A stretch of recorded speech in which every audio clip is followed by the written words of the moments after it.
8월 6일 수요일 기도로 돕는 그 사랑 매일 묵상.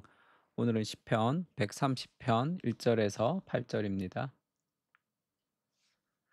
성전으로 올라가는 노래가 계속되고 있고요. 4절에 보면 그러나 사유하심이 주께 있음은 주를 경외하게 하심이니이다, 이런 표현이 있습니다. 그러니까 지금 이 시편의 핵심이 용서, 그러니까 사유하다 할 때 하나님이 죄를 용서하신다는 뜻입니다. 그래서 그러나 사유하심이 주께 있음은 이라는 제목으로 말씀을 좀 나누려고 합니다.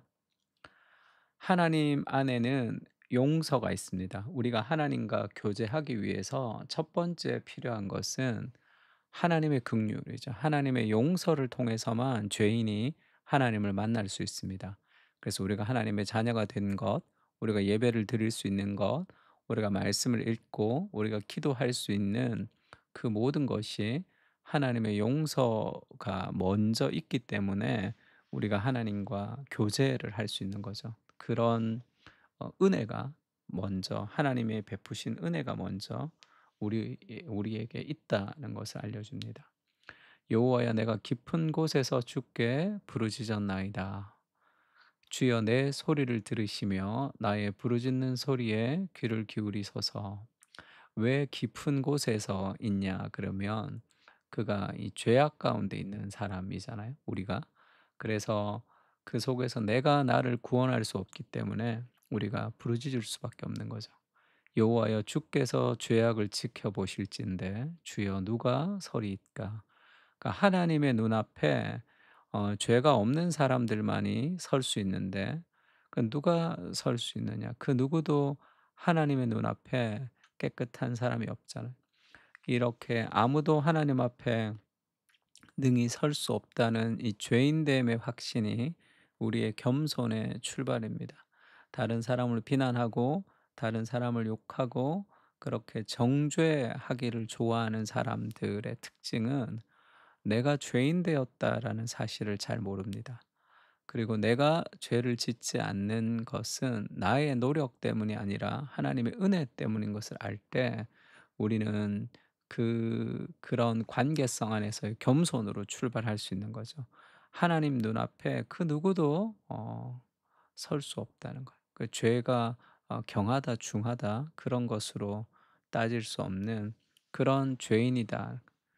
그러나 우리가 어떻게 설 수 있죠? 사유하심이 주께 있다는 거예요. 하나님 안에는 용서가 있다, 이렇게 얘기합니다. 그래서 내가 주를 경외합니다.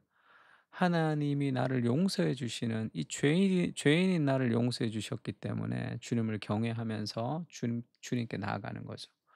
나고 내 영혼이 여호와를 기다리며 나는 주의 말씀을 바라는도다. 주의 말씀이 내 삶의 소망입니다. 그렇게 얘기하죠. 그 로마서 3장 10 절에는 기록된 바 의인은 없나니 하나도 없다. 그러니까 우리가 이제 하나도 의인이 없는 그런 사람들이죠. 그래서 죄를 짓는 사람들은 행위로 죄를 짓고, 죄를 짓지 않는 사람들은 자신의 의로움으로 죄를 짓는 거죠. 사람들을 비난하고 비판하고 판단함으로. 또 도덕적인 유대인들은 어떻게 죄를 짓는다고 했습니까? 나는 율법을 알아. 나는 하나님을 알아. 너넨 모르지.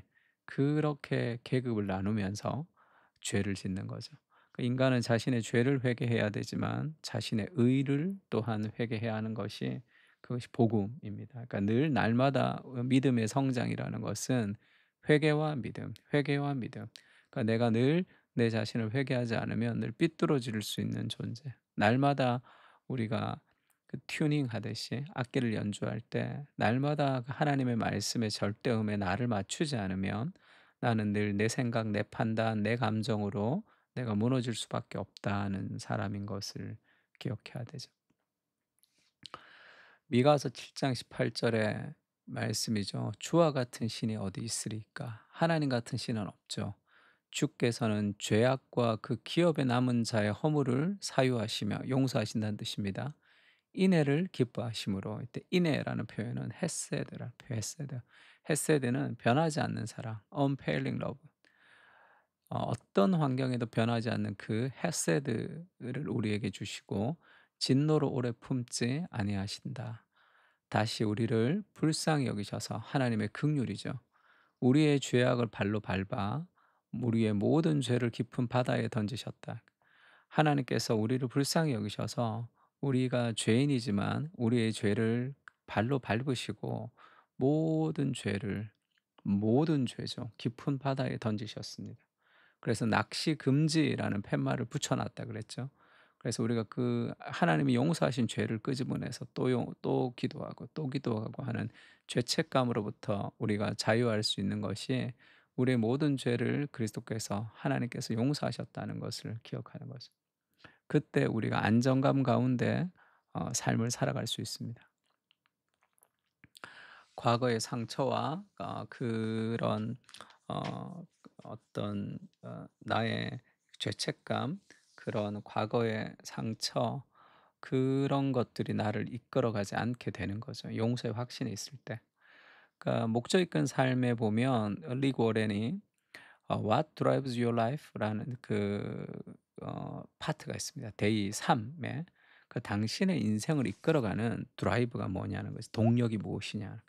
그러면서 첫 문장이 "모든 인간은 무엇인가 의해서 이끌림을 받는다." 이렇게 시작하죠. 모든 인간은 어떤 드라이브가 있습니다. 내 삶의 방향이 있죠, 지금. 그것이 어떤 죄책감과 과거의 상처를 극복하기 위해서 노력하는 것일 수도 있고, 나의 결핍의 문제를 채우기 위해서도 있을 수 있고, 그 삶의 동기가 있습니다, 모든 드라이브. 근데 그리스도의 용서를 깊이 경험할 때 어떤 만족으로부터 출발할 수 있는 거예요. 그렇지 않은 모든 삶은 다 독이 됩니다, 나에게. 어떤 열심도.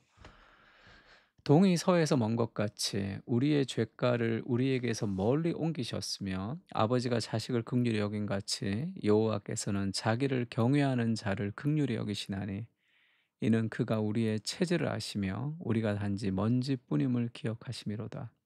하나님이 우리의 죄를 용서하시고 우리를 받아주시는 이유는 우리가 얼마나 연약한 존재인지를 아시는 거죠. 우리는 흙에서 나온 존재입니다. 대단한 존재가 아니에요. 흙, 티끌, 먼지 같은 그런 연약한 존재를 아시기 때문에 하나님이 우리를 용서하시고 긍휼히 여기신다는 거죠. 두 번째는 은혜는 갈급함을 불러일으킨다는 거죠. 하나님 안에는 영혼의 헤세드가 있다 또 있는데 은혜는 갈급함을 불러일으킨다. 어떤 갈급함이냐면 나 곧 내 영혼은 여호와를 기다리며 그 하나님을 기다리죠. 왜? 그 용서의 확신이 있으니까. 주의 말씀을 바랍니다. 주의 말씀이 내 소망입니다, 이 뜻이죠. 파수꾼의 아침을 기다림보다 내 영혼이 주를 더 기다리니 참으로 파수꾼의 아침을 기다림보다 더하도다. 그러니까 지금 "내 영혼이 여호와를 기다리며." 할 때 이게 인제 영어 성경으로 보면 쪼끔 더 표현이 굉장히 시적이고 확실하게 좀 알 수 있습니다. I wait for the Lord. 나는 주님을 기다리죠. My whole being wait예요. 그러니까 나 곧 내 영혼 이렇게 보면 나의 전 존재, 나라는 이 존재 자체가 하나님을 기다리는 거죠. 그리고 In His word I put my hope. hope. 나의 하나님의 말씀 안에 내가 나의 소망을 두었습니다. 그 말씀 안에 나의 소망을 두어서 말씀을 굉장히 간절하게 사모하는 거죠. 그리고 나의 전 존재가 그 말씀을 통해서 하나님을 만나기를 사모하는 겁니다.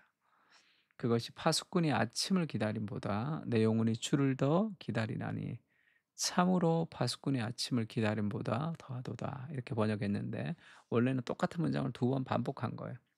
나는 주님을 기다리는데 그것이 파수꾼의 아침을 기다리는 것보다 더합니다. 그리고 more than watchmen wait for the morning. 그러니까 파수꾼이 아침을 기다림보다 더하도다. 이렇게 두 번 반복적으로 썼다는 거예요. 이 굉장히 강조하는 겁니다. 히브리어에는 부사가 없어요. 그래서 강조를 할 때는 이 반복 매우 같은 그런 부사가 없어서 두 번 쓰면서 그것을 강조합니다. 그래서 그 창세기 3 장에 보면 "이 선악과를 먹으면 정령 죽으리라." 이렇게 얘기할 때 그 정령이라는 그런 단어가 히브리어에는 없어요. 그래서 그게 인제 모트 뭐 두 가지 모트 그러니까 죽음, 죽음. 죽으리라, 죽으리라 두 번이 반복되니까 그걸 정령 죽으리라 이렇게 번역한 그러니까 파수꾼의 아침을 기다림을 두 번 했다는 것은 정말 기다리는 거죠. 마음을 다해서 하나님을 기다리는 거. 우리가 아침에 큐티를 할 때 예배를 사모할 때 하나님을 바라볼 때 정말로 파수꾼의 아침을 기다린 것 같은 그런 목마름, 그런 갈급함, 그 용서에 대한 확신에서 오는 겁니다. 그래서 이스라엘아 여호와를 바랄지라 여호와께서는 인자하심과 풍성한 속량이 있음이라 할 때 그 인자하심이 unfailing love 헤세드입니다. 헤세드. 그가 이스라엘을 그의 모든 죄악에서 속량하시로다. He himself 이렇게 인제 죄기 강조가 있는 거예요. 그 자신이 우리를 모든 죄악에서 속량하신다. 어떻게요? 그리스도의 죽음을 통해 속량하신. 그러니 우리가 하나님을 간절히 바랄 수밖에 없는 거죠. 예수님이 가늠한 여자에게 그렇게 얘기합니다. "너를 고발하던 자들이 어디 있느냐? 너를 정죄한 자가 어디 있느냐?" 물으시죠.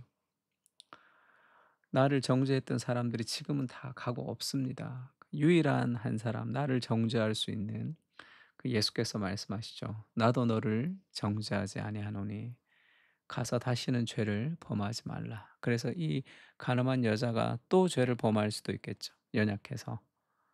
그리스도의 끝없는 용서가 결국은 승리하게 되는 겁니다.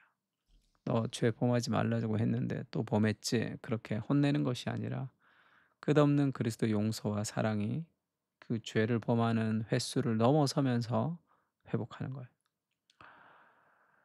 그리고 히브리서에는 그런 표현이 있죠. 예수님이 십자가에 죽으시는 걸 통해서 이제 우리가 새로운 언약을 맺었는데 17 절에 "그들의 죄와 그들의 불법을 내가 다시 기억하지 아니하리라."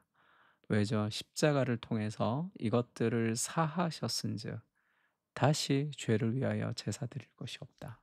너는 죄인이 아니다. 그리스도께서 너를 대신하여 십자가에 죽으심으로 너는 하나님 앞에 깨끗하고 거룩한 신부다. 그렇게 얘기합니다.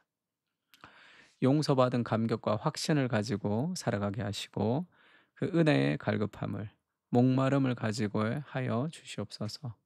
주님을 갈망하며 주님이 없이는 살 수 없는 사랑의 상사병이 나게 하시고 목마른 사슴이 시냇물을 찾듯이 영혼의 갈급함을 가지고 주님께 나아갈 수 있도록 은혜를 부어 주십시오.